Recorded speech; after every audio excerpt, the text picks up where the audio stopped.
মরহুম নুরুল আলম ভূঁইয়া স্মৃতি gold cup football টুর্নামেন্টে 2025-এর বর্ণাঢ্য শুভ উদ্বোধন অনুষ্ঠিত।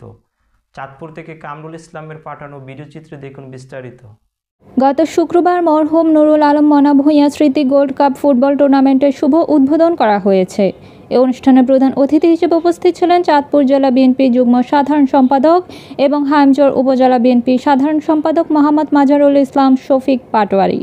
বিশেষ অতিথি হিসেবে উপস্থিত ছিলেন হাইমচর থানার ভারপ্রাপ্ত অফিসার ইনচার্জ মোহাম্মদ শাহ আলম, হাইমচর উপজেলা স্বেচ্ছাসেবক দলের সভাপতি মোহাম্মদ মিজান ভূঁইয়া, ৮ নং সরকারি প্রাথমিক বিদ্যালয়ের প্রধান শিক্ষক মোহাম্মদ জহিরুল ইসলাম এবং কমলাপুর ৬ নং সরকারি প্রাথমিক বিদ্যালয়ের প্রধান শিক্ষক জনাব পরশ দাস। এছাড়াও উপস্থিত ছিলেন হাইমচর উপজেলা বিএনপি যুগ্ম সাধারণ সম্পাদক মোহাম্মদ কুদ্দুস মেহনতি, উপজেলা বিএনপির সম্মানিত সদস্য মোহাম্মদ বাবুল ভূঁইয়া, উপজেলা স্বেচ্ছাসেবক দলের যুগ্ম আহ্বায়ক মোহাম্মদ চুন্নু মিয়া গাজী এবং যুগ্ম আহ্বায়ক মোহাম্মদ আরিফ হোসেন কোতোয়াল।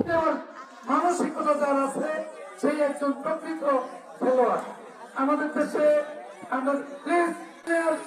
সে অভ্যাসটা থাকে, সেই মানসিকতাটা থাকে যে আমার আপিলটা ভুল হইতে পারে, আমার আপিলটা গ্রহণযোগ্য না হইতে পারে।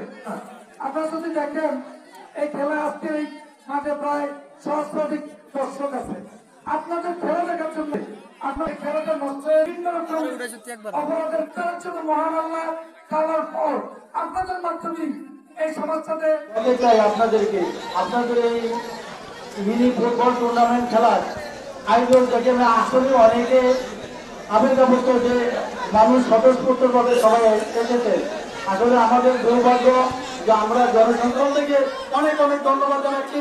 এই খেলা আমাদের ভবিষ্যৎ আরো উজ্জ্বল হোক। খেলাটির উদ্বোধক হিসেবে উপস্থিত ছিলেন বিশিষ্ট সমাজসেবক স্পেন প্রবাসী মোহাম্মদ শরীফ হোসেন ভূঁইয়া। এ খেলা পরিচালনা করেন জাতীয়তাবাদী যুবদলের হাইমচর উপজেলা শাখার যুগ্ম আহ্বায়ক মোহাম্মদ সুলেমান মিয়া। মাহফুজা আক্তার পপি, স্বাধীন ৭১।